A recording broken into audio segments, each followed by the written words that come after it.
Yeah, cold open it. Cold open! Welcome everyone to Art of War. We are here for an episode of Fix My List. Woo! This is your weekly Thursday show that is today on a Friday. That's because we had a wonderful reveal that we had to cover yesterday, thanks to GW putting that big promo on Adepticon.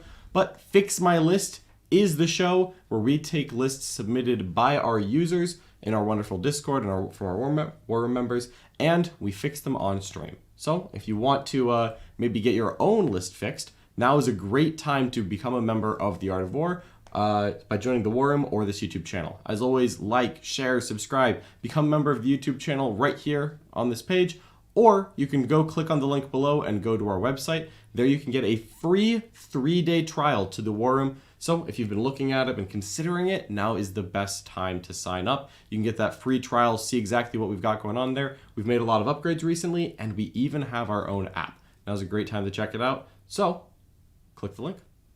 All right, let's get into the first time that we're talking about this list, for sure. Haha, chuckles. This is the first time we are doing this, not that we did it to a silent room. We definitely didn't do this for 15 minutes. I did it to Jack, not to the silent room. All right. Going in, we got Run Rebel 67 with a Leagues of Votan Emir Conglomerate list that they ran to the Rocky Mountain Open, but took an Einherjar champ and more bikes instead of the Thunderkin, and they're just curious how we would tool it up to compete in the current meta. John, what is in this list? All right, so in this Ymir list, we've got a Brokier Forge Master, so it's the upgraded Iron Master with Master Armor, the awesome Warlord trait, a Call with Grudge's End, and a long list. In that troop slot, we have 19 Hearthkin Warriors, so close to the max size. This looks like an Ignatavati list. But that 19 Hearthkin Warriors are carrying a Medpack Scanner, and everyone is carrying Bolters. Then we have 2 units of 5 Chthonian Berserks with their, I think, Meteor Hammers is what they're called. They're big hammers. The big ones. The big hammers. In the fast attack slot, 3 units of 3 Hernkin Pioneers. They're loaded out optimally with rotary cannons, spotload, and scanners. Then in the heavy support slot, and this is where we get the fun stuff, 2 units of Thunderkin with Graviton cannons. I'm a big fan of Thunderkin personally. I think they're really strong. And then 2 Hecaton land forts. They're both equipped with the large beam on top and all bolt cannons. 1997. 1997. All right. So going into this, what's our philosophy about how Votan wants to play the game? Yeah. Well, did Running Rebel have any I notes on it? covered those. Oh, perfect. Okay. So with this list, I personally think that Votan needs to find victory through the opponent. Right, you kill your opponent. Yeah, the path to victory goes directly through your opponent's house. It's you have to be in their base killing their dudes. Yeah, they gotta die. Yeah, and you gotta make it happen. So that's the goal here, right? So things that in this list that don't look like it conforms to that goal, right? You have to be aggressive. Your secondaries are not very good. You're not great at passively scoring, so you have to kill your opponent and score points off their corpses. Yeah, they're not like a passive stand back and like missile out one thing. They don't have a lot of resources to do that. They're really like stressing their opponent with, hey, I'm a very durable and everything in line of sight's getting shot. Yes. And that's their best way for clearing objectives as well. So I definitely think that a Ymir list needs to be aggressive. And there's kind of a lot of different directions you can take this. In this list, what we're looking at, there's a lot of units that are a little bit expensive. And some of them are with good reason because they're awesome. But that Hearthkin Warrior unit, in my mind, is the one that goes against what I think the correct play philosophy of Votan is. The 19 Hearthkin Warriors are a very good defensive unit for holding objectives. But I don't think that Votan wants to just put a durable unit on the objective and say, I bet you don't kill me. Yeah, because that's just a unit that moves 5 a turn. Yeah, your opponent might be able to kill them. They're annoying to kill, but your opponent might be able to. But it also just isn't putting pressure down on your opponent. I think that's what you have to do. So, with that in mind, I think that's going to go. Yeah, so we could go down to a smaller Hearthkin Warrior unit because cheap OBSEC units are great, even if cheap is by Votan standards. Cheap. 130 base. Yes. Hey, that's cheaper than 5 Berserks. Yeah. It is cheaper than 5 Berserks. Imagine you bought Berserks just to hold your objectives. Yeah. All right. So it's 130, and then the upgrades are 5 apiece. So if we decided I don't think we want a scanner. Doesn't need to ignore cover. That's fair. but I think a med pack is very good. Med pack is really strong. Med pack's really good. So that would be 135 for that unit. Okay. So at that point, we're down, we're cutting 122 points off that unit? Yep, and we have 3 floating, so it'd be 125. Perfect. So 125 points to work with so far. Now, I know what you like in Votan is as much stuff as possible. As much stuff and as much fast stuff. And that is the Pioneers and that is the Sagittars. I love Pioneers. No arguments there. I have no interest in cutting them. Here's the problem. What's the problem? We want to add any Sagittars, which I'm also a fan of. I like Sagittars. They're very good. If we wanted to add Sagittars, we would be out of fast attack slots, and we're already using our expanded slot with Arcs of Omen on heavies. Yes, we are. In addition, we could cut the Thunderkin. We could cut 1 and see how many Sagittars that gets us with our points. The sad part is it gets us 1 and change. Yeah. So if we would go down that route, we would need to cut a little more than just that. Something bigger? Something on wheels? Something a little bigger. Yeah. If we wanted to go down the mass Sagittar route. With your point of you like more stuff, I think now's a good time to say that the Thunderkin, I believe, are the cheapest non-character unit you can take in Votan. Interesting. I don't think there's anything cheaper than 105. Yeah, I don't think so. I mean, there's always the idea, right? You cut the warriors and you just take a 3rd unit Thunderkin and they just sit on your home field objective. You give them bolt cannons and they just sit there and then eventually they peek out and start shooting. Look, I like Thunderkin. I mean, that is legitimate. Like, that saves you, 30 points? Yeah. It's like, there's a strong argument there. So, right now, you're thinking you want to cut at least 1 land for. I want to make points because I think the 125 we've cut is just not enough for anything. We could, we need to make a slot if we want to try and put in Sagittars. Yeah. I do like the idea of cutting the warriors down to just Thunderkin. The Thunderkin hold the home objective. I mean, at that point you have very little obsec, but your opponent would just be the Hurricane at that point. It would just be be the Pioneers. I will state for the record that we could get the Sagittar in by cutting the Hurricane Pioneers. We have 125 points free right now. If we cut a second Hurricane Pioneer, we'd have 250. I believe a Sagittar is 130 at its cheapest. I believe a Sagittar is 130. So at that point, we'd be 10 points away from, theoretically, which I haven't found where those 10 points are yet, but theoretically, we'd be 10 points away from sneaking some Hurricane in. That could just be cutting the troops for another Thunderkin we don't have a slot for. Yeah. I like the missile launchers on the Sagittars, which takes them to 140, because you get the pair of missile launchers. Yeah. So, actually, let's follow this train a little bit. So, right now, we're at 250 points free. And and you said they're 140 with the missile launchers? They are. So, we'd need to have 280. Yes. If we wanted to do that, we could actually cut the Hearthkin Warriors for 3 Thunderkin, get 30 more points, go from 250 to 280. And just say, all right, 6 bikes, 2 Sagittars, 9 Thunderkin, 2 land forts. It's not bad. It's a good option. That's a sizable amount of guns. I wouldn't take anything else, Jack. I wouldn't I try to tell you to not take guns in the Votan list. We would get 260 from the Warriors because we have 3 points floating. Sounds great.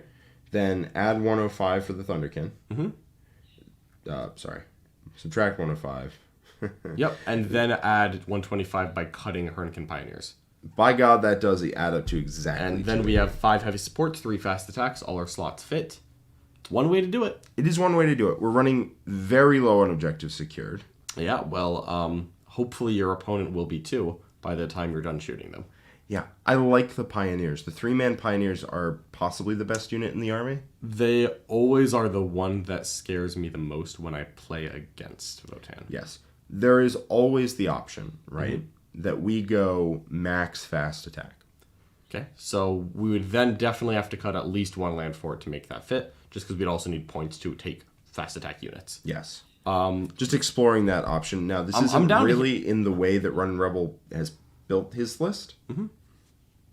Obviously, this is a double land fort. If I were going to run Votan to an event, I would probably run as many Pioneers and Sagittars as I could. Yeah, so if we want to keep double land fort, I think we cut the Warriors and 1 Pioneer for a Thunderkin and 2 Sagittars, and we just go lean into what we're already doing, which is land forts and guns, and we have even more guns because I think the Hearthkin don't contribute to the game plan. But I do want to write a list with less land fort, more Sagittar, because I also like that. Yes. So the one direction you could go, keep the double land fort if you love double land fort, run in Rebel. Right. But if you want to try something else, I'm happy to hear this. We would get 260 out of the Hearthkin Warriors, and here's the point where we start. So we're now going back to the base list as it's written down, and we're working from this. Yes. Cool. This is the point where we start slashing Hecaton land forts. Land forts, plural? Yes. Okay, so 620 points of land fort gone? Yeah. Okay. You get a lot of points out of that. We do have 880 points now. Yeah, that's quite a bit. All right, well, you like the L7 missile? I do. Theoretically, we could just put like 4. We would get 6 out of that and have 40 remaining. I don't. Do we want 6? Hear me out here. Do we not want 6? I want to see what our options are. Okay. Theoretically, we had 880 points. 880. Okay, let's put 4 Sagittar in and just see where that puts us. 320. 320. Because things that we could do here is that we have no troops. Troops do get better in a Sagittar list, not worse. True. And Thunderkin, we have an open heavy support slot. And I genuinely just like Thunderkin on their own merits. Okay, so if we included a squad of 10 Hearthkin Warriors with a med pack, that leaves us with 185 points. Okay. If we already have 2 units of Thunderkin, are we looking for a third? I could just do a larger unit, or I could do... Because that would leave us with 5 Sagittars. We have 185. If we wanted to buff up a Thunderkin unit... Could, just get a 5th Sagittar, and then take 1 Thunderkin to a 4-man? Mm-hmm. I like that. Because it's also a lot of guns. It's 35 for the Thunderkin, and then 140 for the Sagittar. Oh, look at that. We have 10 points left. So I'm about to descend further into madness. That is pretty mad. No, I'm going further into madness. That's how much is crazy. A Hearthkin Warrior unit, like the 10-man? 130 base. Okay, but usually 135 because you want it like almost always that. Med pack good. Med pack good. Med pack good. So here's a question: if we have 5 Sagittars and no land forts, do we need a Brokir Forge Master? Hold on while I figure out the reason why the answer is yes. Naturally, because obviously the Brokir Forge Master is insanely good value. He's so powerful. However, just looking at where we're at right now. No. Is the Brokir Forge Master better than the Sagittar in that list? It's 115. We have 10 left at the moment. That's 125. That's not quite getting us a Sagittar, but it could take us from 5 Sagittars with L7s to 4 with L7s, 2 with something else. Yeah. The question isn't, is a Brokir Forge Master better than a Sagittar? It is a Brokir Forge Master better than a Sagittar in that list? And the answer, I think, is no. We could also use those points to try to scrounge a second troop unit. At that point, I think we're very MSU, because then we've got 20 Hearthkins split into 4 different 5-man units, and I think that's unnecessary. Yeah, we also start to run out of places for Berserks to be. It's fair. Yeah, we don't want to do that. No. Okay. Yeah. So if we cut a Brokir Forge Master... Let me just add this up from the ground, right? Okay. So we've got a Call. Yeah. We've got a unit of Hearthkin Warriors. We've got 2 units of Berserks. Okay. We've got 3 units of 3 Hearthkin Pioneers. Okay, solid so far. We've got 4 Sagittars with the missile launchers. Okay. And we've got 2 with bolt cannons. Okay. Then we've got 2 units of Thunderkin. And we have 40 points left. And that's... a bigger Thunderkin unit. It's a 4th Thunderkin? 4th Thunderkin. We can even get the Warriors their scanner. That's pretty funny. It is, isn't it? I think that's pretty good. It's not bad. It's not bad. It's a lot more units than a Votan is used to having. And I kind of like that it might disrupt the playstyle of counter Votan a little bit. Yeah. It also could be that we cut a unit of Thunderkin and turn it into Warriors because we have 40 points left. And just split it up so we have 4 5-man units of Warriors, 2 5-man Berserks, 9 Pioneers, 6 Sagittars. You could always and a unit of Thunderkin. You could always start 5 Berserks and 20 Hearthkin in 5 or in. Oh, we have 6. We have 6. Sure, we could do that then. And then just turn 1, we start getting out little 5-mans. That I think that is also getting a little bit away from the path to victories through the opponent. But MSU Votan actually sounds really fun. Doesn't it? It's like Rhino Rush, but 6 Sagittar is a lot of shooting, and it's all annoying to kill. And it's all everywhere. And here's where I will go off the deep end, Sean. Oh. I'm going clean off that deep end. We do need the call. No, I mean, that's, okay. I mean, obviously. Not that off the deep end. Not that off the deep end. Do we have to be Ymir?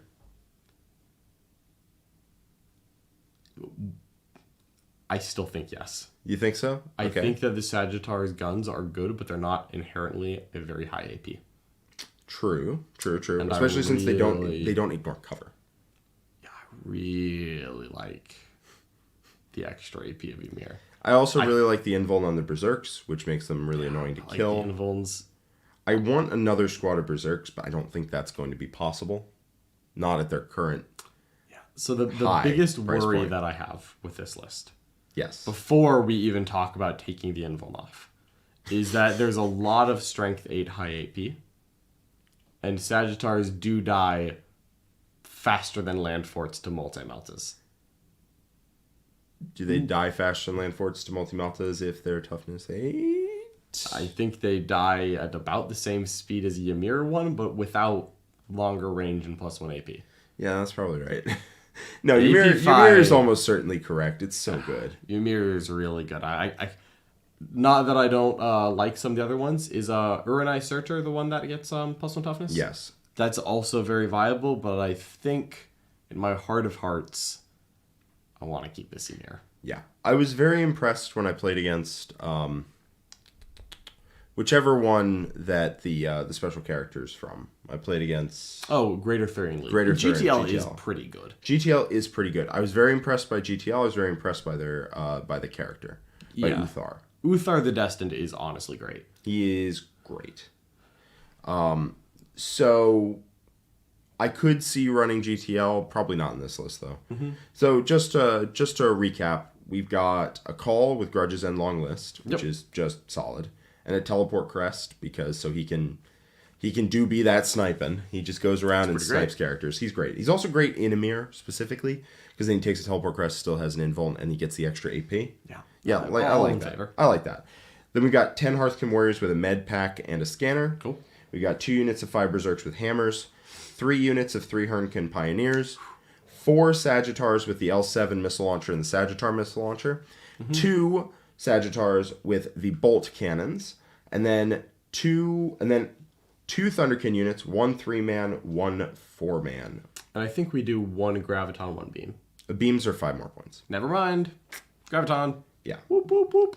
Sorry, we have a lot of weight to fire. We could do 1 Graviton, that's the 4-man, and then 1 Bolt. And the Bolt holds their home objective and contributes firepower. Yeah, but we have 4 different 5-man Hearthkin Warrior units. No, we don't. We have 2 5-man Hearthkin. Sorry, we have 2 Hearthkin Warrior units. I feel like their goal is early to try to keep primary close as you shoot your opponent. Yeah, that's probably true. So I think the 3-man can be bolts and hold your home. Okay. And the 4-man can be grav and outflank. And then we just don't have the scanner on the Hearthkin, right? Because it's 5 points. No, we have the scanner. Oh, we do? Okay. Yeah, we do. We had 40 points. It's 35 for a Thunderkin, 5 for the scanner on the Warriors. Not that really matters, to be honest with you, but why not, you know? Fair enough. Okay, well, I think I like it. All right. Well, I think this is a perfect time for us to talk about the sponsor of this episode. Absolutely, let's do it. That would be Vox Link. It is it's a new app.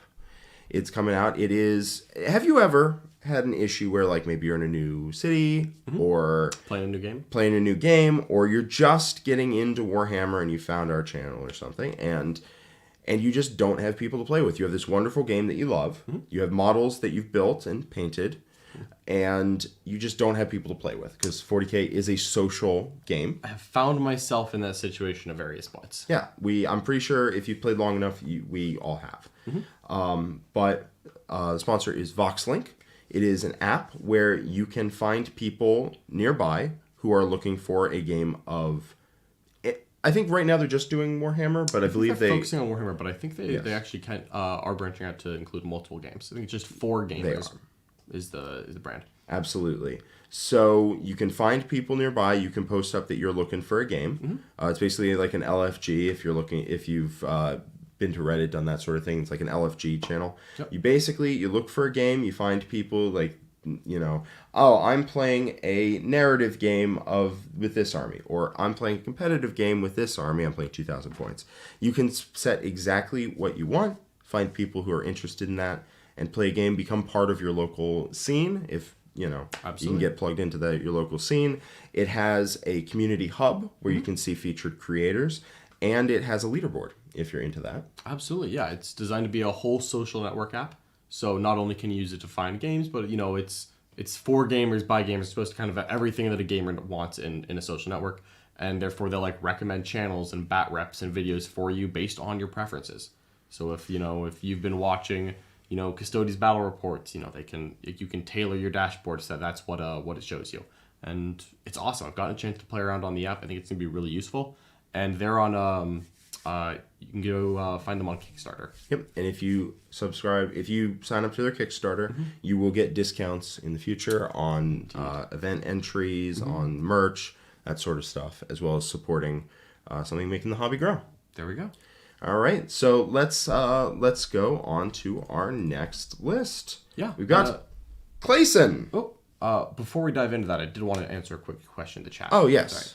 Someone was asking how they can get their lists on Fix My List, and let me tell you, all you have to do is be a member of our Discord. There's a couple ways to do that. First up, as always, you should like, share, subscribe to this video, but you can become a member of this YouTube channel, and that'll get you right into the Discord. You can get the Fix My List section and submit it. Or you could go one step further if you want. You could click on the link in the description of this video right below, and that'll take you to our website where you can access the War Room. The War Room is our private paywall where some of the best players in the world, like myself, Jack, Richard Siegler, Nick Nadavati, many, many more, are there to teach you how to get better at the game. And we're running a free 3-day trial right now. So if you like what you hear, you want to see what it's all about, not sure if you want to invest yet, no problem. Go sign up for that free trial, see what we're all about. I bet you'll enjoy it. That's right. It's down in the description below, and it's thewarroom.vhx.tv. If that's a mouthful, it's right down there. All right. I want to see this list. Let's do it. We've got Masterful Shots, Children of Prophecy, if you want to read that out for us. Excellent. All right, so first up we have Karandras, my second least favorite Phoenix Lord. Then we have Baharoth, my least favorite Phoenix Lord. And they're least favorite because they're awesome. I just hate those elves. But we've got a Farseer Skyrunner. We have a second Farseer Skyrunner. They're both kitted up. We have a Warlock Skyrunner with Protect Jinx, 2 more Warlocks with Quick and Restrain. Then we've got the troop section, 2 units of 5 Rangers. 2 5-man Howling Banshees, 5 Striking Scorpions, so nice amount of Aspect Warriors so far. Yeah. In that fast attack slot, we've got 2 units of 3 Shroud Runners, those wonderful Ranger jet bikes, a Viper, 5 Warp Spiders, 5 Wind Riders with Shuriken Cannons, and then 3 Wind Riders with Shuriken Catapults. That heavy sports slot, there's a single Night Spinner, I haven't seen one of those in a while, followed by a Wave Serpent as a dedicated transport, and that is a clean 2,000 point list.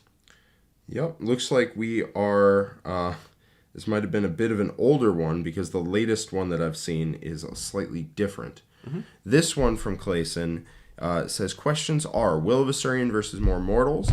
At the moment, I have Sunstorm for Sneaky Obsec, but Will could be great as well, which I agree, Will is amazing. So is Sunstorm. People don't include it very much. Double Banshees versus Dire Avengers. I'm thinking about a 6-man Dire Avenger unit for more retrieve battlefield data. Did run that in the past, but was a bit disappointed with their output, whereas Banshees always slap. And then Rangers versus Corsairs. The latter are cheaper and have more output, though Rangers open up Scout. I guess the question is Scout the enemy or retrieve battlefield data? I think Scout the enemy is usually a good choice. Because I don't like having to go into different quarters, especially without Dire Avengers. Because there aren't any Dire Avengers in this list, and for the record, what Dire Avengers do is they can action shoot, which is a wonderful toolkit. So they're a great unit for getting retrieve battlefield data. I think failing that, I think Scout the enemy with Rangers is probably going to be a good bet, especially with 2 squads. As long as you can protect them, and the terrain layout kind of lets you, I think that's pretty good.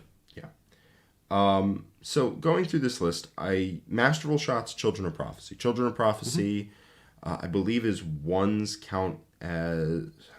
it's either ones count as 3s, 1s and 2s count as 3s on casting, or it's reroll 1s, which I thought I knew what it was, and then I realized when I got to it that I might not. I want to say that it's 1s and 2s count as 3s. I believe it's 1s and then is and Masterful 2s. Shots ignore cover? Masterful Shots is ignores cover. Okay, so ignore cover with all ranged weapons. Oh, this list isn't terribly shooty. There's still a decent amount of guns there, though, so lots to talk about. Reroll any or all dice results of 1 to 2.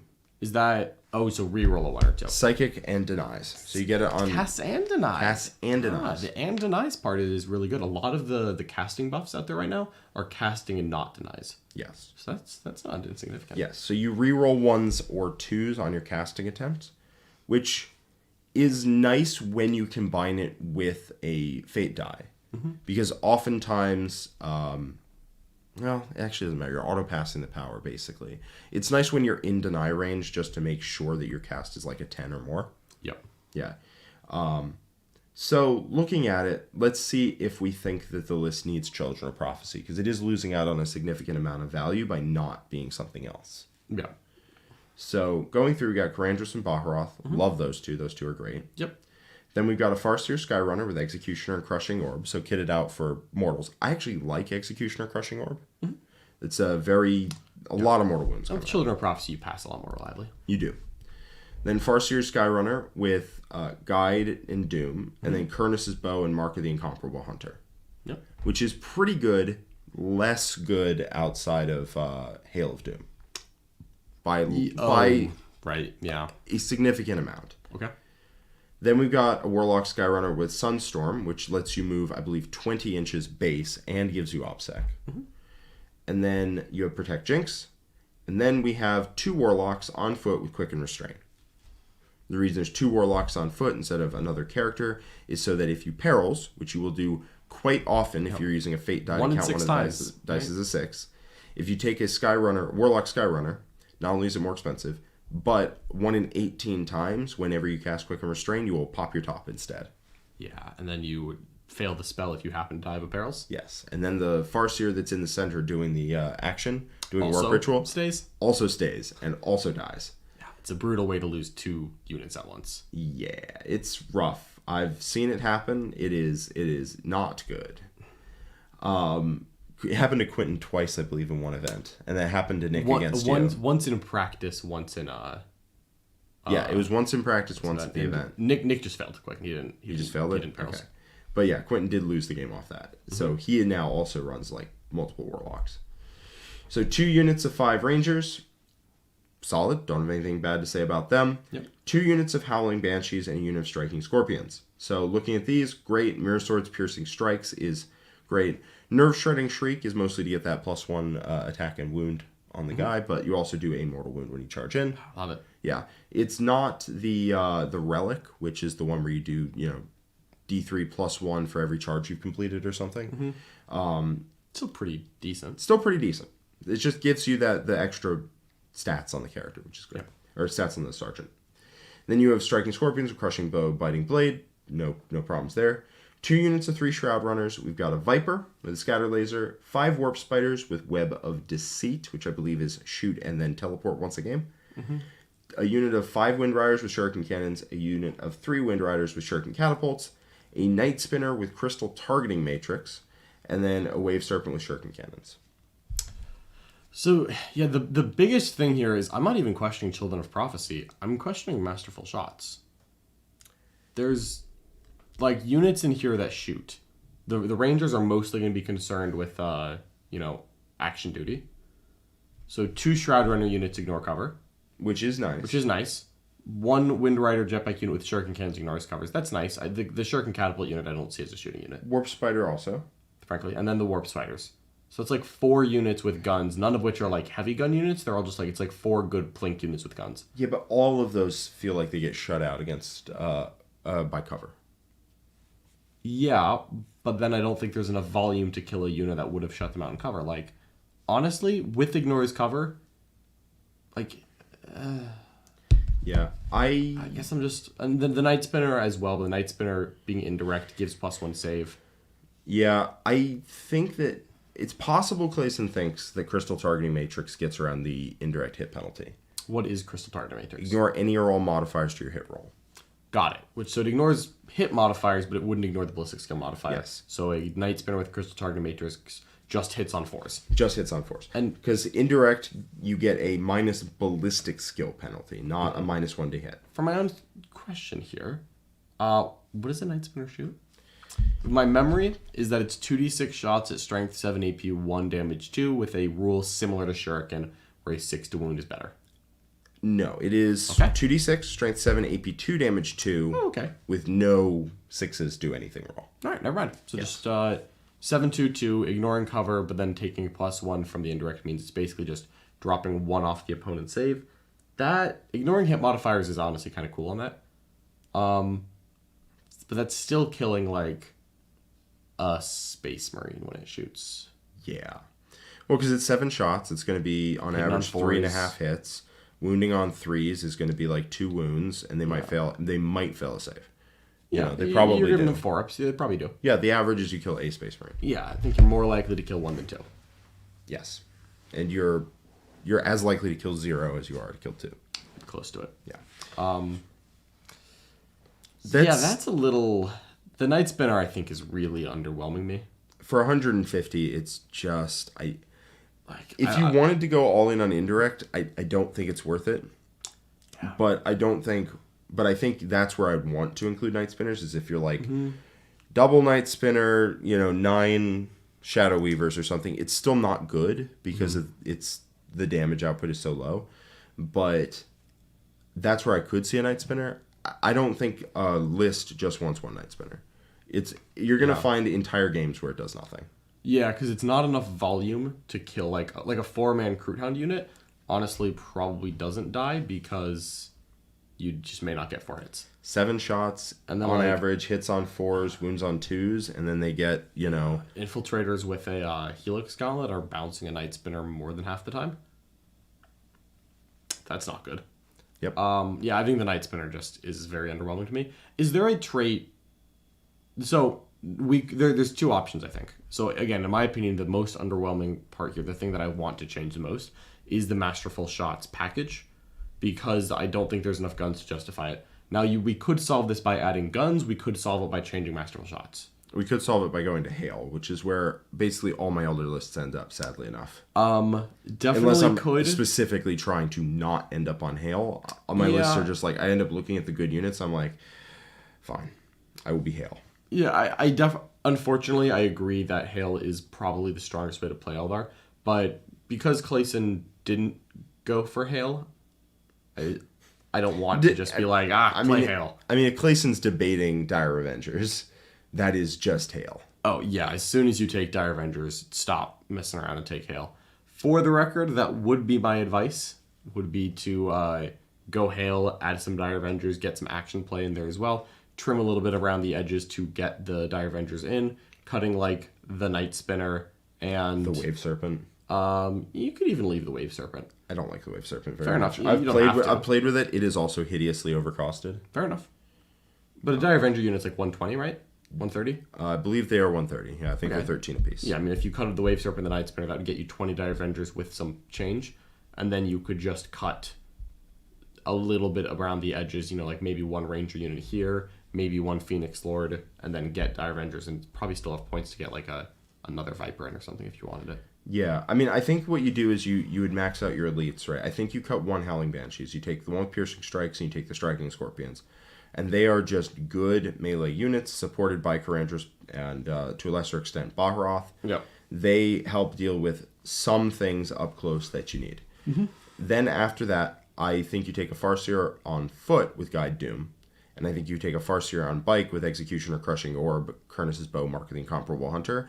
And that dude slays in Hail of Doom. Yeah, that's really good. That guy can drop a tank by himself without even really trying too hard. Mm-hmm. It's nuts. Executioner is also good in the current meta with Guard being a thing. You can just hit a unit and out of line of sight and just be like, zip, take a bunch of mortal wounds. Especially if you get a bead on, say, Kasserkin or something like that. That's true. So if you were going Hail, that's the direction I would go. And then you take the 2 Warlocks, the single Warlock, some amount of Rangers, 1 unit Howling Banshee with Piercing Strikes, 1 unit Striking Scorpions. You take 3 fast attack slots. More than likely, it's like 2 5-man Wind Riders with Shuriken Cannons, and then maybe a Shroud Runner unit, because I like that pregame move. Yep. And then you take 30 Dire Avengers, and you see where your points land. Yeah, that sounds like a very scary, good Hail of Doom list. Yep, and the fun part is you almost certainly have points left after that. do not like it, Sam. I am. So you will get some amount of heavy support, which almost certainly would be solo Warwalkers with double shuriken cannons at 65 points apiece. Big fan of those. Yeah. That is the direction I would take the list if you're willing to go Hail, and I think that's the best way to play Eldar, personally. If we're looking to not go Hail, we can try something different. So, with the 3 melee aspect units that are currently in the list, dare I ask if there's a thing to replace Masterful Shots that would make melee better? Like exploding sixes? There is, actually. I'm glad you asked. Yes, there is Vengeful, I believe it's called. Just, throwing it out there. Vengeful, I believe, is exploding sixes to hit. We could go more melee focused. Yeah. We don't have to. But I just wanted to float the option. There's also one there's some good melee buffs.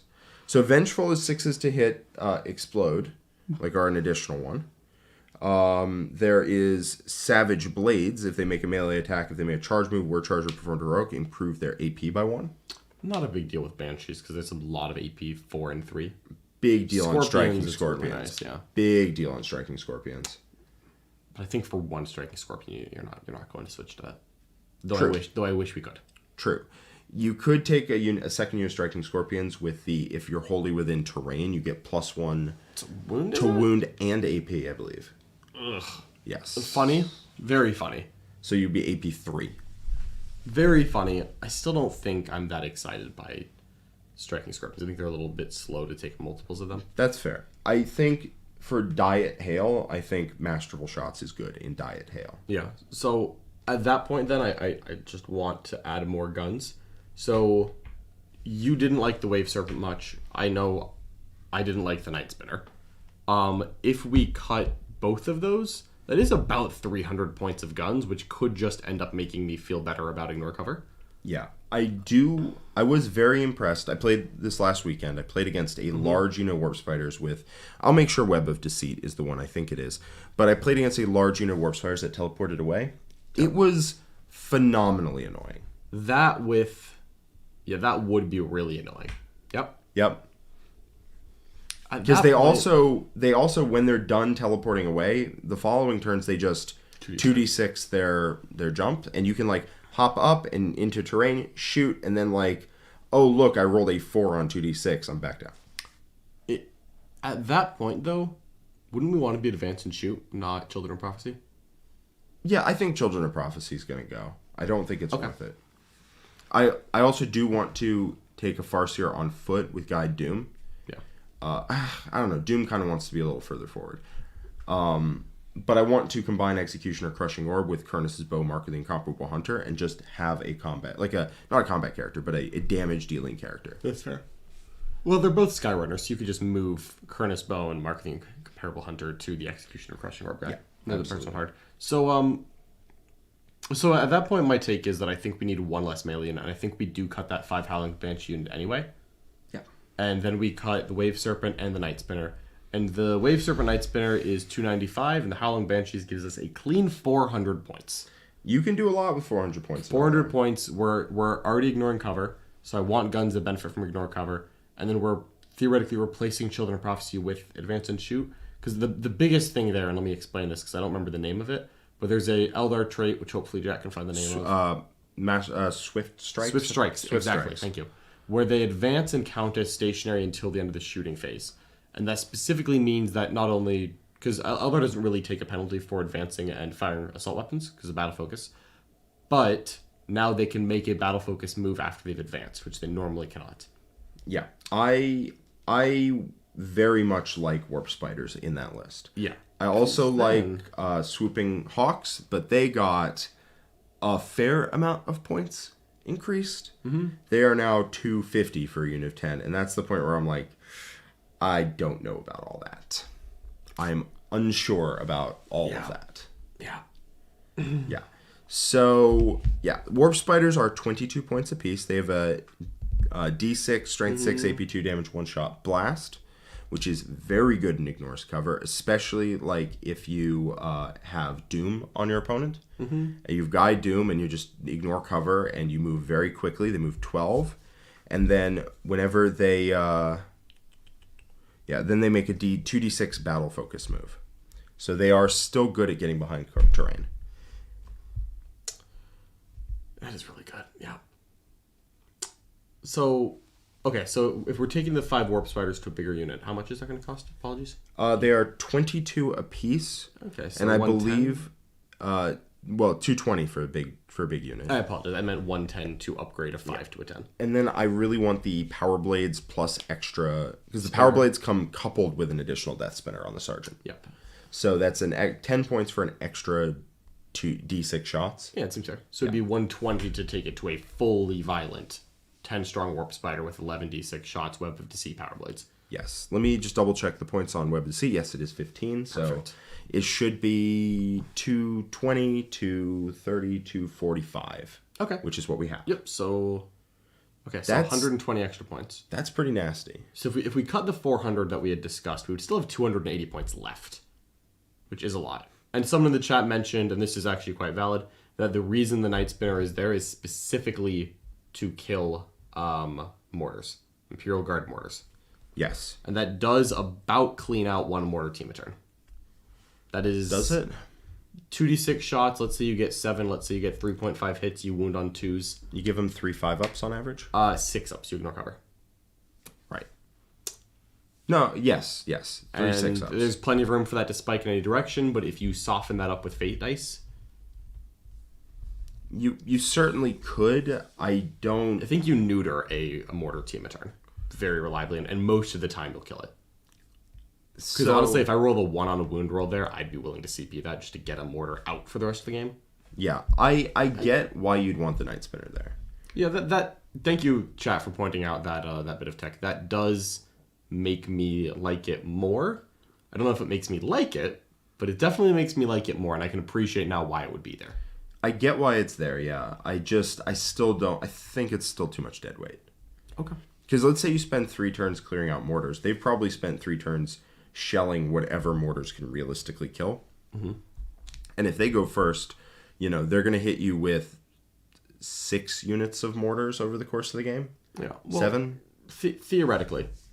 Shroud Runners can touch cover and get a 2-up save against mortars. Yes. Warp Spiders, are they a 4-up armor save? 3-up armor. 3-up armor? Yeah, Warp Spiders are going more... There are more Warp Spiders going in this list. So Warp Spiders then get a 2-up against a mortar if they're receiving cover. Yes. Because the mortar's AP1, which basically cancels out the indirect. So basically everything here is taking its base save without an indirect penalty. So if you have Warp Spiders in cover, they get 2-ups. Wind Riders would get 3-ups. That's not bad. Yeah, I think it's actually totally fine. Shroud Runners are a 4-up armor base, but they get double cover, and they benefit from light cover. Yep. So if they're in cover, they get a 2-up. Striking Scorpions are a 3-up. They get a 2-up as well. And then Howling Banshees will get a 3-up. They have a 4-up. So I think the big question I have here then is, I think this is going to just be a decision that the Eldar player makes based on the train format, which is how many ruins in your expected event, whatever you're taking this to, how many ruins have windows? If this is GW format, where you can very safely get light cover on an infantry without it dying to Lehman Russ, I think I'm okay with no Night Spinner.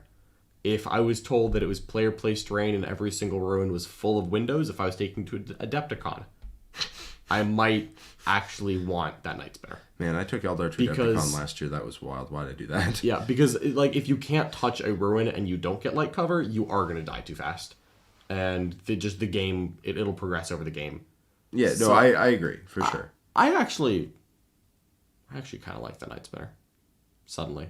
I don't like that I like it, but I'm suddenly oh, that's not bad. I think it does not actually solve the problem.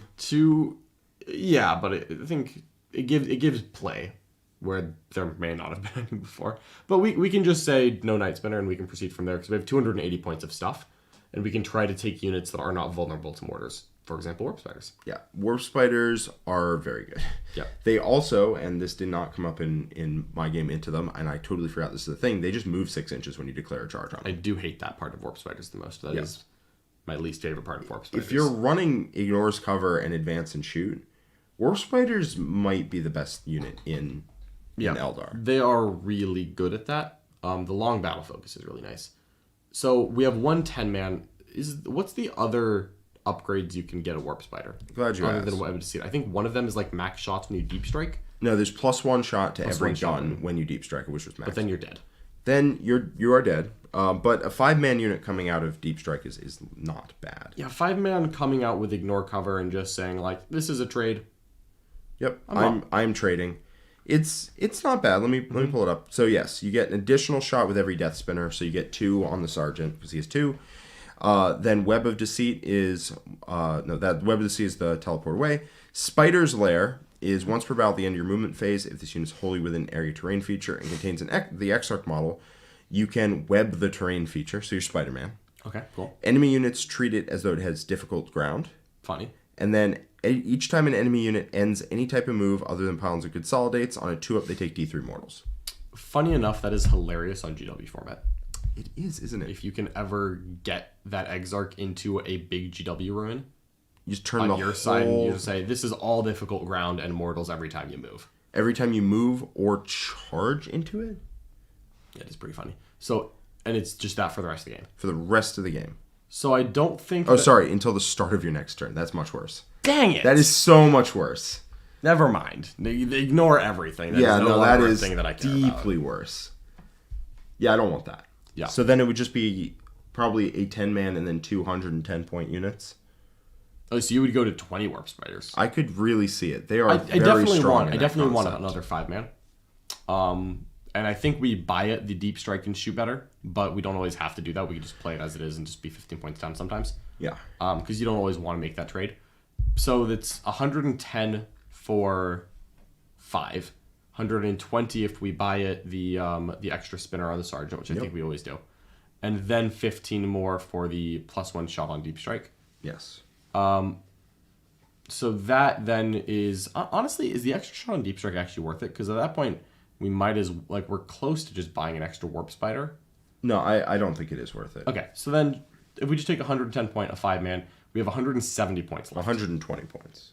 Sorry, 120 points. Yeah. We have 160 left. So if we're building this, again, from the ground up. Sure.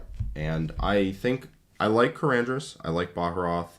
I want a Farseer, I think, on foot, but let's see where this leads us if we keep all the points exactly the same. We keep 2 units of Rangers. We've got the 1 Howling Banshees and the 1 Striking Scorpions. We've got 2 units of Shroud Runners. We've got a big unit of Warp Spiders at 245. And then another 2 5-man Warp Spiders. Mm-hmm. After that, we have 290 points left. I really want some nonsense. I mean, we could leave the Night Spinner in if you're feeling that way. I think you have to make that call depending on the terrain format. And I don't think Clayson said specifically what they're building for. But I do not mind that Night Spinner nearly as much. Like, once someone was like, oh, the mortars, I'm like, oh, right. Eldar have to play against guard mortars sometimes.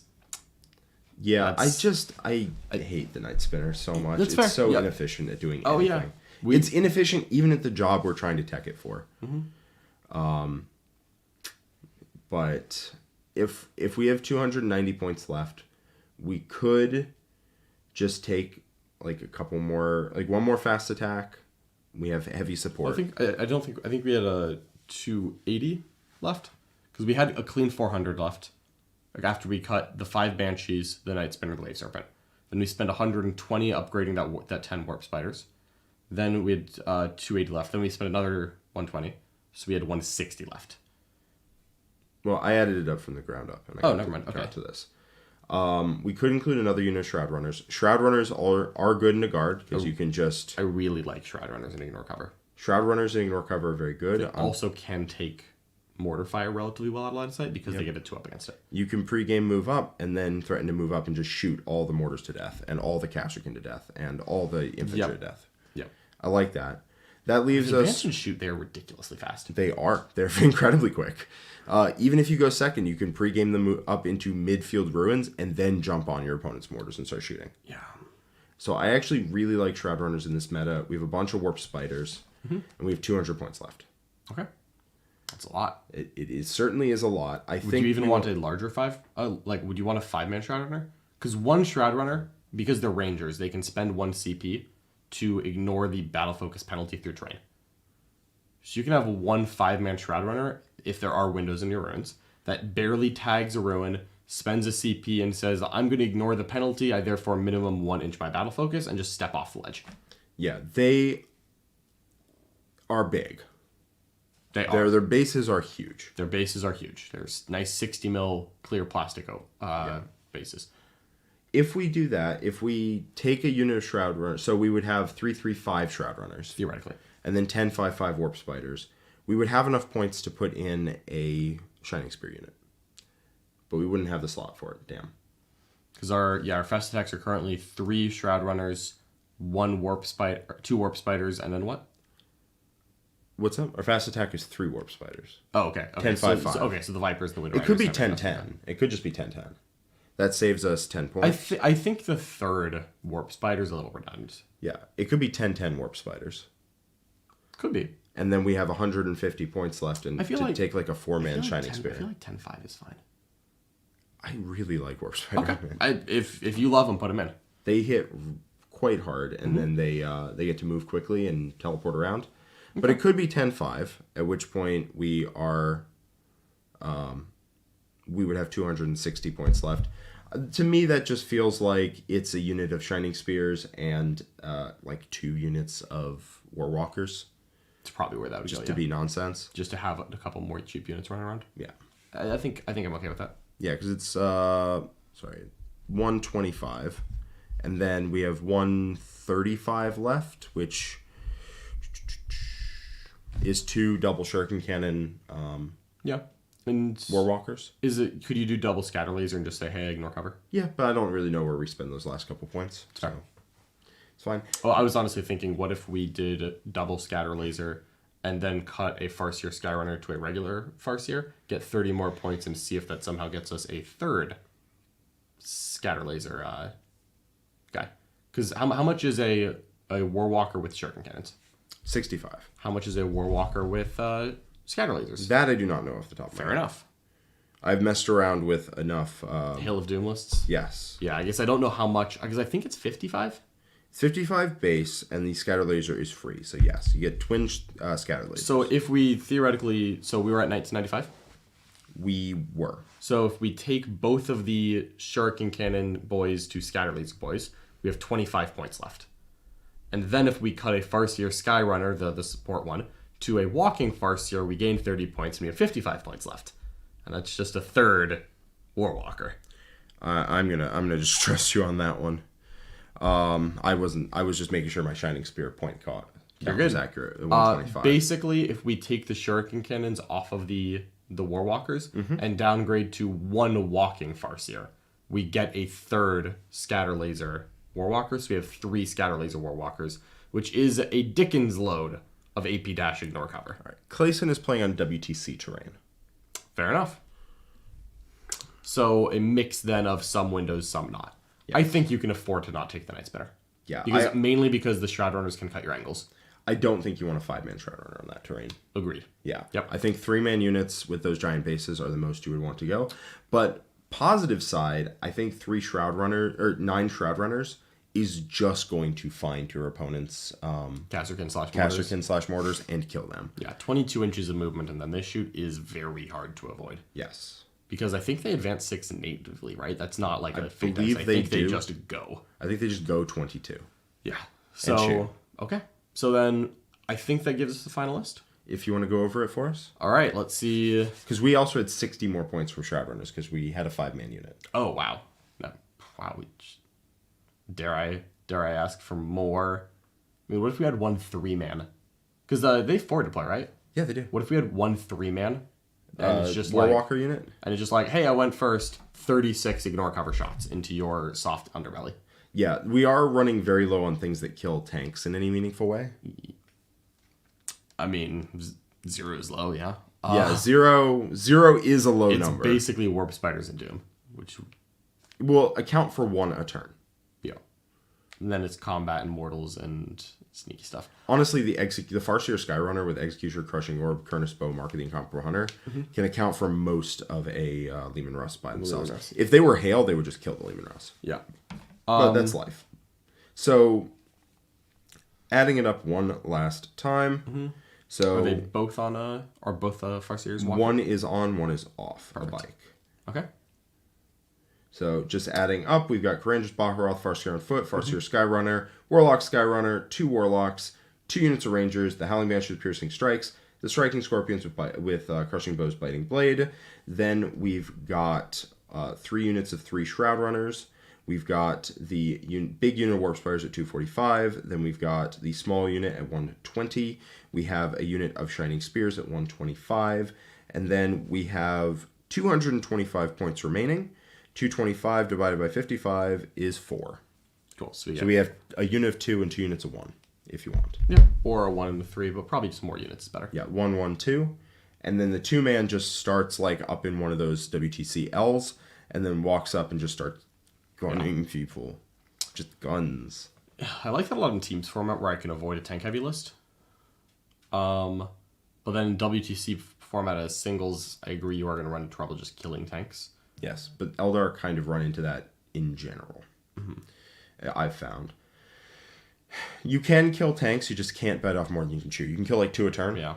1 Doom Guide, the other Mortals, and maybe melee. I think it would involve a lot of sacrificing a 3-man Shroud Runner to go out and move block some tanks, get in the way, and then pick off the one on the end and hope and work on mission from there. Yeah. I can see this list beating a lot of tanks, but you do have to play pretty well. Yeah, you would have to play that well. But I think I actually really like that list. So I know we took a winding path here because Hail of Doom is oh so tempting. Yeah, but for where we ended up, I actually really like this. Clayson, I would recommend just taking Hail of Doom personally, if you want to do the best. But if you want to have a different playstyle that is very fun, I think this. Yeah, what I just said is probably probably better. Swift Strikes over Children of Prophecy again. Yes, and Clayson, if you missed the part where I outlined the basic idea of what the Hail list would look like, that is earlier.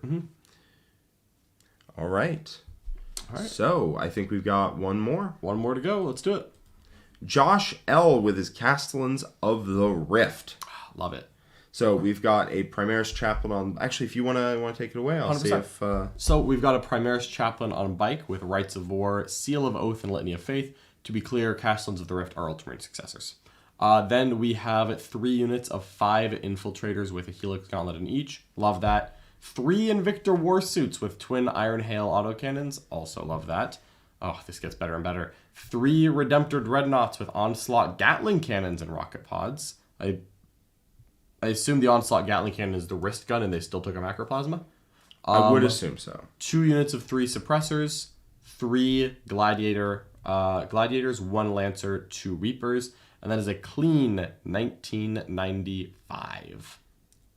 Plan is to shoot for a turn 1 Alpha Strike when I go first. 3 Invictors forward deployed for charges. And the 3 Redemptors use Defense in Depth to scout move, then move and charge turn 1. If I don't go first, redeploy the Invictors back with my last 2 CP. So now is where we look up what Castellans of the Rift do. Yeah, so Castellans of the Rift is the Ultramarine successor chapter that I think came out in the second Warzone Vigilist book that came out recently. That sounds right. I think it's in the same book as the Zangor Army of Renown. So what is he spending his CP on? It's just Rites of War, Seal of Oath. So he should start at 4 CP. Yeah, should start at 4. Oh no, it's scout move forward potentially, and then a redeploy. Yep. All right, Castellans of the Rift. We've got. It was hard to find rules in here. You're fine. Give me 1 second. It's mainly that they have a couple of different situational stratagems. I found that their warlord traits and relics were not really something I was going to take in a list. But then their basic trait is actually something I'm curious about. My memory is that it's baby transhuman. And something else, but I'm really unsure on that. They do have to be Primaris only. Luckily they are Primaris only. Luckily they are. But then I think that their stratagem is mainly the scout move, and then a couple of different ways to make intercessors better AP if you have taken a casualty or are in half range or are doing things like that. But that is something we're building for here. So first note is that I think that this list has an amazing go first plan, and I think if it goes second, it's not mobile enough to really do what it wants to do. And so what I would really love to do is meet in the middle and take this list to a place where it has a much better plan if it goes second, but is a little bit less Alpha Strike if it goes first. And that's sad because I would love for this list to be more Alpha Strikey and just always go first and, just roll off your way to victory. But I want this list to have a better plan when it goes second. Yeah. And with no rerolls on those Redemptors whatsoever in shooting, I'm not super excited about them, honestly. So, things that I'm looking at here, I love Invictor Warsuits. I think they're great. I do like scout moves on Redemptors. I do like scout moving Redemptors. It helps out a lot. I don't think you need 3. Because you can always spend a CP to give them the +1. Yeah. It's 2 CP, start of the first battle round before the first turn begins. 3 different Castle of the Rift units. Each of them can make a normal move, and they can't end it within 9 inches of enemy models or the 9 inches of your opponent's deployment zone. You just pick 3 units and they make a normal move. Yeah, it's awesome. You can, because it's Primaris only, it does limit the melee options you have. Basically, Dreadnoughts and then like a transport. Like you could, for example, do 5 Assault Intercessors or 5 Blade Guard in an Impulsor. Can you clarify their trait? Looking for it. Yeah, no problem.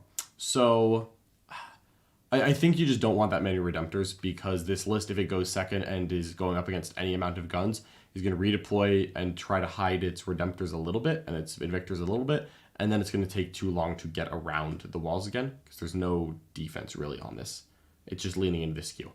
So if I were to put my preferences down, you do want to build Ultramarines as a Devastator Doctrine list.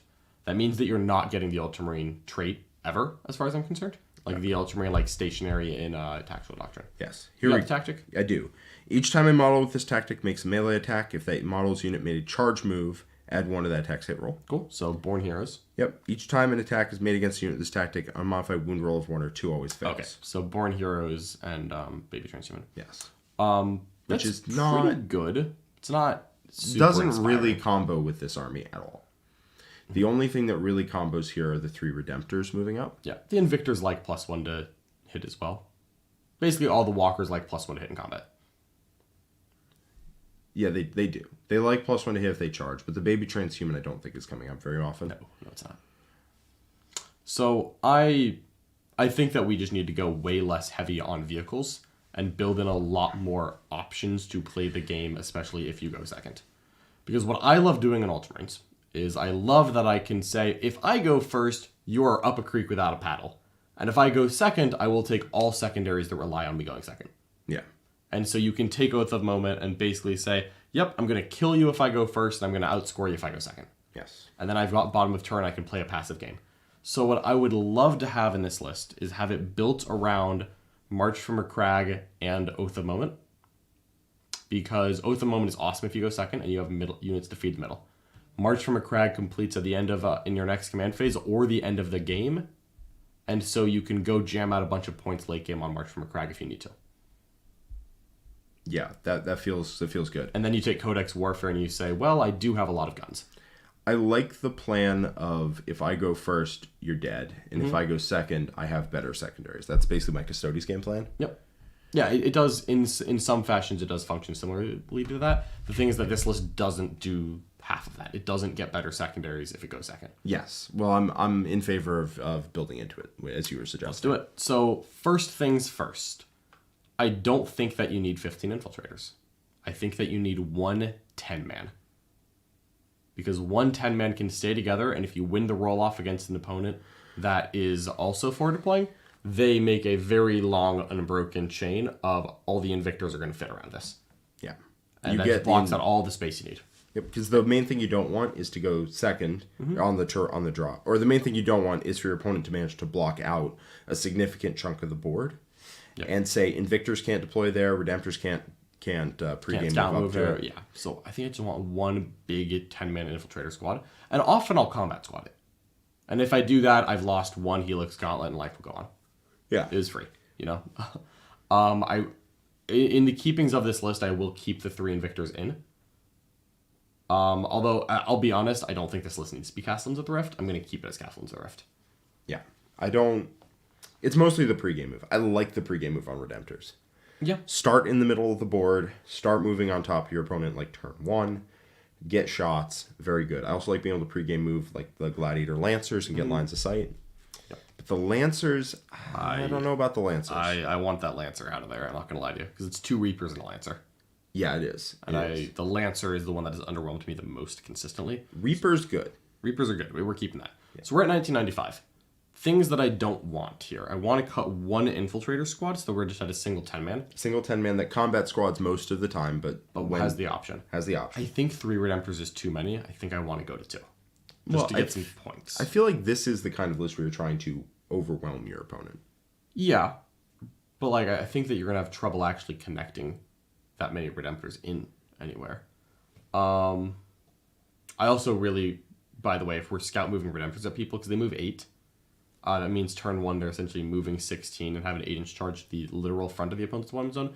I think I want the Primaris Chaplain to have +1 or +2 to charge instead of the Litany of Faith. We could also take Brutalis Dreadnoughts. We could take Brutalis Dreadnoughts, which would just scout move faster towards the opponent. Yep. Scout move 9. Right, they move 9? They move 10. They move 10. So you scout move 9, you move 10, and then you can declare charge as a +2 turn 1. Yep. And their shooting is not as good. It's not nothing. Not nothing. We could make points and turn the Invictors. The Invictors deploy in mid-board and the Redemptors catch up. Yeah, I think I want to keep the Invictors, but I'm willing to look at Brutalis instead. So I want to have 105 points by cutting Infiltrators. I personally think that the Suppressors are not contributing to the game plan here. I'm not a huge fan of Suppressors, unfortunately. I love them, but they're just hitting on 4s with no rerolls ever. Yeah, because this is a Devastator Doctrine list. Yep. So I'm in favor of cutting them. I like what they theoretically do, which is provide shooting while the rest of the list draws aggro. Yeah. Right? The rest of the list soaks up aggro, so the Suppressors just get to shoot it constantly. But I think you're right. They're not going to realistically be in Tactical Doctrine much of the time. Mm-hmm. So they're going to be in Dev, and they're going to have 4s. Not good enough. So if we cut what I want to cut immediately, which is 5 Infiltrators, 2 Suppressor Squads, and a Lancer. And at the moment, we're leaving all the Redemptors in. That's 410 points free. Yep. And we haven't cut any of the Dreadnoughts. We still have 2 Reapers. We still have the Chaplain. Yeah, I honestly don't really want to cut any of that, personally. Mm-hmm. I do want to get an invuln on some of this stuff. I'm willing to change some of these Redemptors to Brutalis as like a nice meet in the middle. Because you're saving 15 points each time you do that. And you're much better in combat and you're much faster. You're moving 20 inches turn 1 instead of 16. 19, because it's a... Oh, no. It's just a normal move. Just a normal move. You have to stay 9 away from your opponent. But yeah. So you move 20 turn 1, and then you can open up... Do we want to spring for the multi-Maltas? I kind of want to wait and see. They're insanely expensive. It would be... Because it's... If we wanted to take these 3 Redemptors and replace them with 3 Brutalis, we would save 45 points. If we wanted to... get multi-Malthas on all 3 of them, we would instead spend 45 points. It's a 90-point difference between all multi-Malta and all heavy bolter. It is. They're very expensive. I will say, twin multi-Maltas are... I honestly kind of think I want them. I think you want them, even though they are insanely expensive. Yeah. So let's say that because I honestly think that we're just taking these Redemptors out and making the Brutalis. Yeah, I kind of want somebody to give reroll 1s in this army. I am going to make an argument for that Primaris Chaplain on bike to be not that. Yeah, I don't really know what the Primaris Chaplain is doing right now. I don't either. I think... Litany of Faith, is that the Aura 5 of Film Pain Against Mortals? Which sure only affects the Redemptors and the Infiltrators. Yep. Yeah, that guy's... Yeah, that guy's out. That guy's gone. He's going to disappear. We'll figure out who is there in a moment. It'll likely be an Ultramarine Bike Captain, although honestly there's an argument for just putting Gollum in this list. Yeah, but he's on HQ, so you still need an HQ. Attack Marine Guilliman. It would fit. There is a very good argument to including Guilliman. He's also +1 to charge. Sure is. Sure is. And he gives them all reroll 1s, Gladiator Reapers and Invictors included. And he gives you +3 CP. Yeah, spoiler alert, we are putting Guilliman in this list. I'm not against that. I want him. I'm not against it. Let's do this. So let's do some math. This is now... You're damn right, it does fit. Yeah, it just totally fits. So if we take this 410 and we spend 45 points on multi-Maltas... Oh wait, can Brutalis not go in Castles of the Rift? Oh my god. They have to have one of the following keywords. Gladiator, Impulsor, Primaris. They're Primaris, right? No, they're not. Redemptors aren't Primaris either. Primaris is only on the infantry because Transhuman is keyed off of Primaris, not infantry. They can't take Brutalis Dreadnoughts. Are you joking?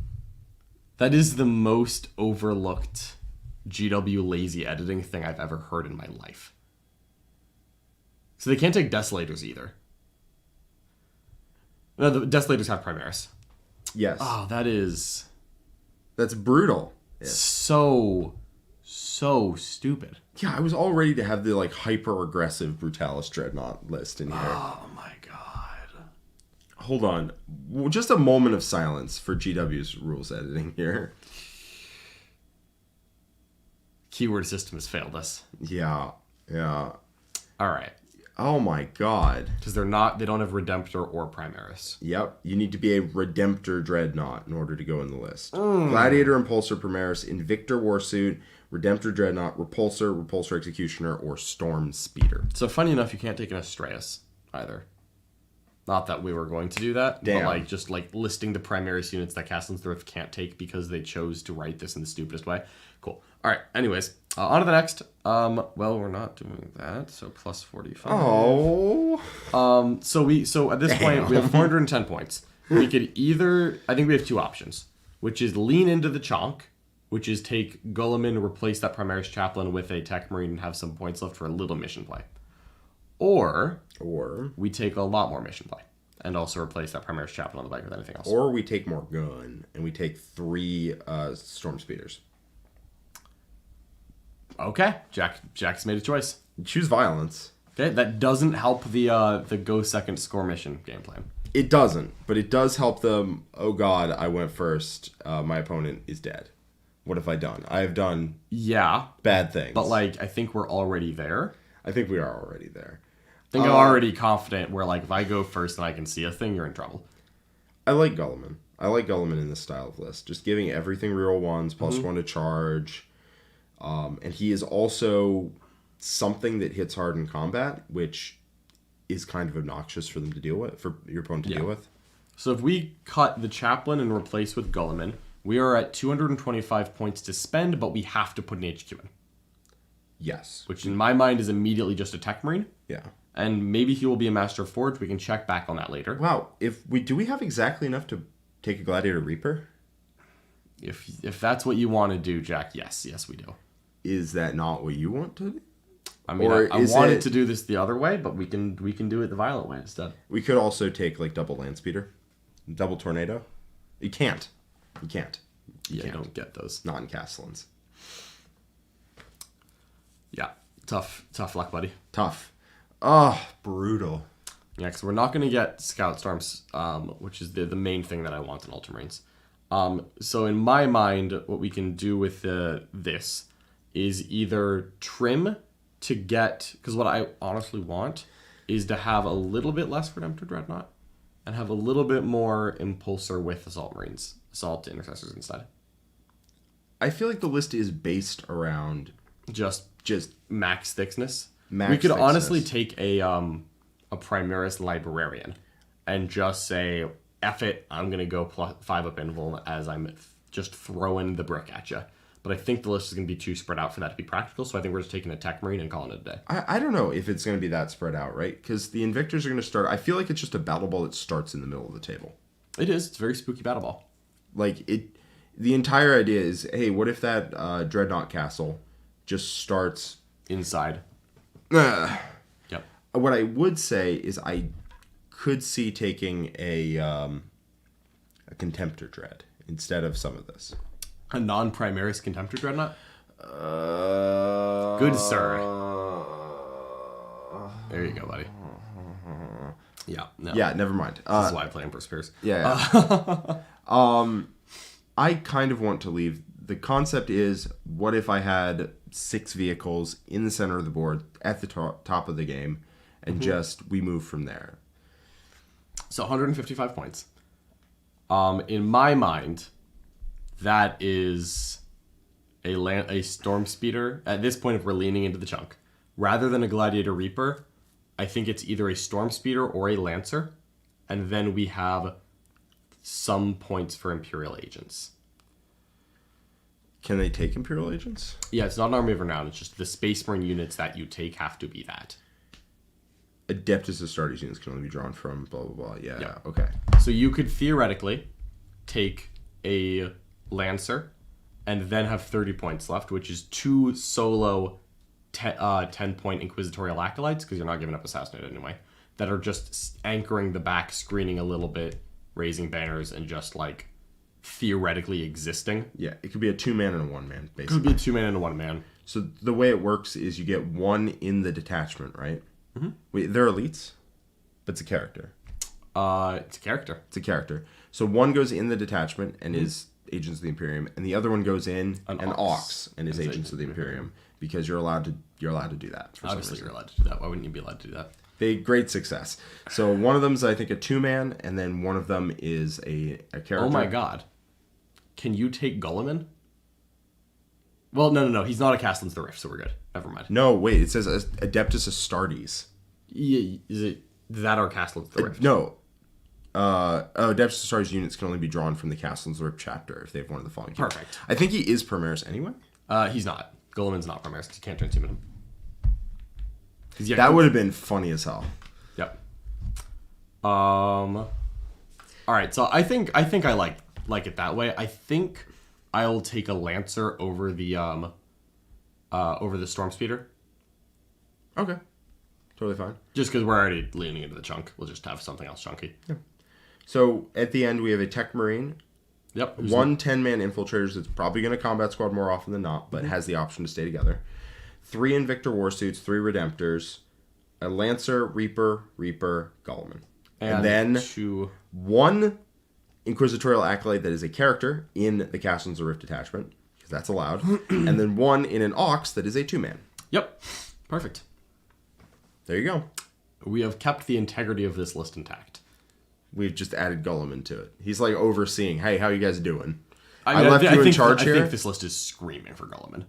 Yeah, it is. I think a lot of Space Marine vehicle heavy lists that are not Iron Hands and already reroll ones are screaming for Gulliman. Yeah. And he's good. Like, he's good, and he's fun, and he's awesome. Reroll ones on those Gladiator Reapers and the Invictors. Because then, at that point, by the way, the Redemptors and Invictors do hit on 2s rerolling 1s in combat. Okay, that's pretty good. Like, and they're +1 to charge. Yep, it's not bad. Also mini transhuman for when that They matters. are also mini transhuman. Which, not often, I'll be honest with you. But, once in a blue moon it'll come up. Yep. All right, well, we have a couple super chats. We have a couple super chats. Let's go over. Mm-hmm. So, first up from Relic Scuppin. For the end of the video, what was your favorite list throughout all of 9th? Bellicor with War Dogs? Thanks, fellas. I don't even think you could take that. I guess you could take him as an Ox, and it's just really awkward. It was really Oxword. Yeah, because you didn't get Imperial Agents, you lost a lot of rules. But no, it's not that. My favorite 9th edition list, period. I think the one that I had the most fun playing. Honestly, I think it was the most nerfed version of Kraken that I played. The Kraken with Spore Mines. The Spore Mine Kraken, I think, was the most I knew that was fun. coming. I knew that. I've enjoyed a couple. Yeah. I'll even give it greatest hits because I like to reminisce. Really liked the Sisters Soup list that I played when I did mixed orders. I really liked Ultra Memes, and then I think the third Kraken list was my favorite one. Yeah. For me, there is one very clear choice, and can you guess what it is? Honestly, no. Blood Angel jump packs. Fair enough. Blood Angel jump packs feels like that's just me and 9th constantly coming back to it. Yep. For the last year or 2 years, basically carried me through the last year of not carried me through the last year of the ITC. You played one event. I played 2. Oh, was it 2? Yeah, ATC. But I kept coming back to the list. It was it was always there for you when you needed it. For the first GW, for the first big GW event, I took it. I took it before that. I took it to a couple events afterwards. I took it to ATC. Helped prep it for Sean to take to WTC. I took it to LVO and managed to win LVO with it. It's basically just been my list for the season. That's fair. Basically hindsight, honestly, that does make sense. Pioneered it. Yeah. There were so many different gaps in between you playing it that I forgot, but no, that's fair. Yeah. It's the one that didn't get away. Yeah, and that's just definitely it for me. Is that Blood Angel jump pack list? I hope it's viable in 10th because I just want to play my fast smashy boys. Yeah, Blood Angels should always have jump packs be a viable build. Yeah. So there's an option. All right. All right. Red Rum with a €5 super chat. Thank you. Don't you think that simplifying for 10th will take away the diversity of list building and playing? Like fewer traits, fewer strats, less possibilities? As with any change, it can be a change for the negative, but there's no reason it will be. Yeah. Right? It always could be, but look through most codexes, right? Mm-hmm. Most codexes, half of the traits are straight up never heard of. Yeah.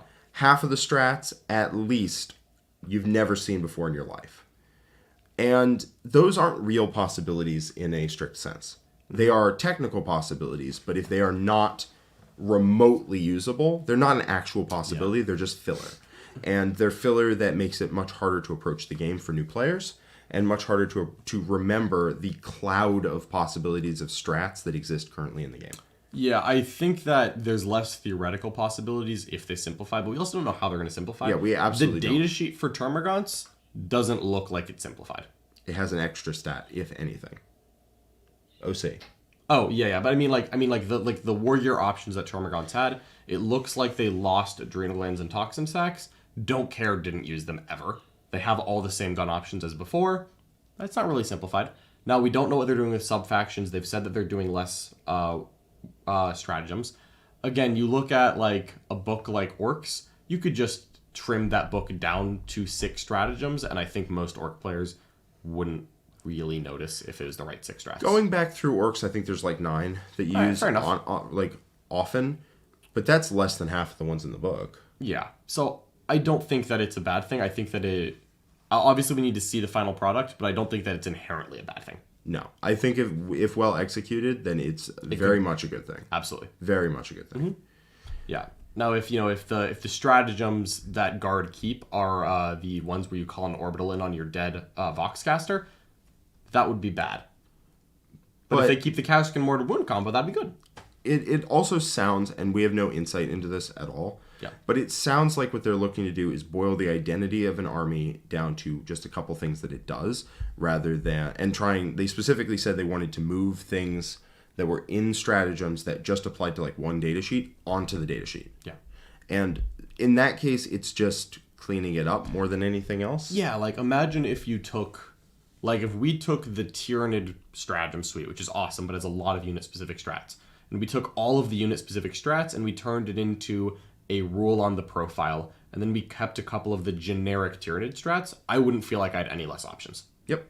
So I think it would be easier for me because I don't have to comb through all the stratagems for Ripper Swarms and the Horus Specs and the Execrene, which are all good stratagems. Yep. If I take those units.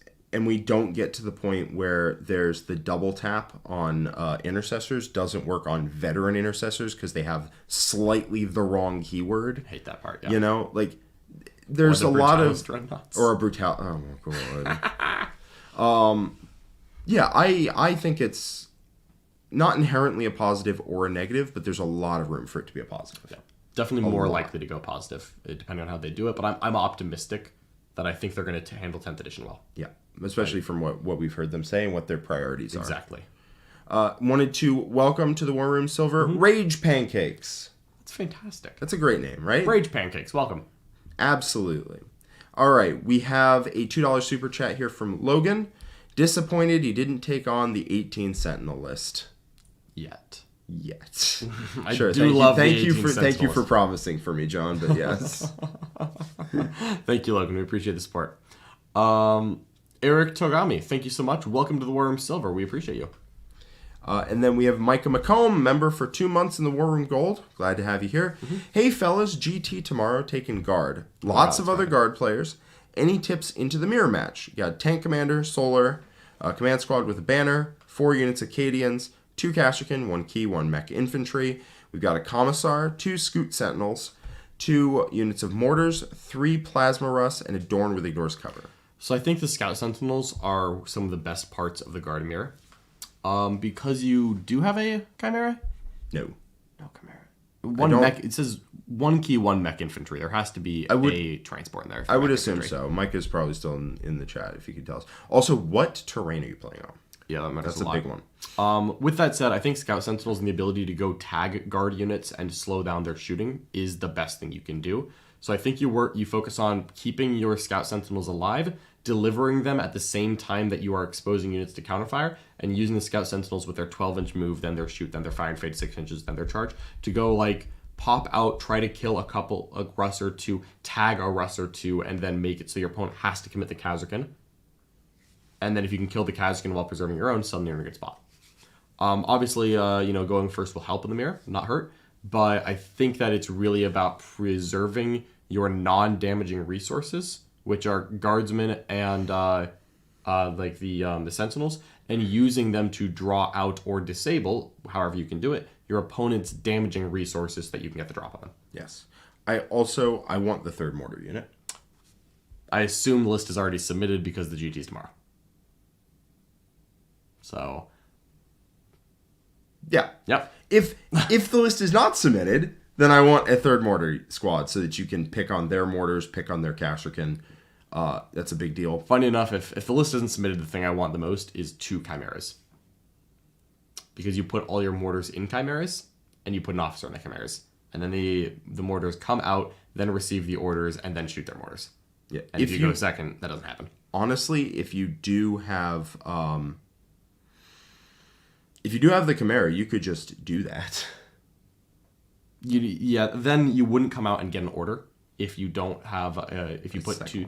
Yeah, because you can only hold 6 mortar teams in a Chimera and no transports and no officers, because that would fill it up completely. Got it. So you need a second transport for that. Never mind. Matt O has a super chat. Maybe Paragon Warsuits will finally be good. Hope we keep Miracle Matt O, I want nothing more. Hopefully someone in Games Workshop was inspired by my fervent love for Paragon Warsuits. Hey, we do have 9 now? We totally do assembled have 9 now. Yeah. 9 assembled, and they're all definitely past tabletop painted. I think only 3 of them are done. Yeah. But they could be tabletop in an afternoon if I sat down. Because you ran them to the GW finals. Hopefully they saw it and loved it. They were very annoying to deal with. All right. Well, we've got Taryn Ward. Welcome to the War Room Bronze. Welcome, Taryn. Appreciate you joining us. I saw that you were in the chat earlier today, and I'm glad that you took it to heart. I'm glad that a friend recommended Art of War to you. So hopefully you enjoy the channel. We appreciate you. All right. I think that's it for us for today. I think that's the day. Thank you so much for watching, everyone. If you liked this show, if you liked any of that, please leave a comment down below saying what you feel.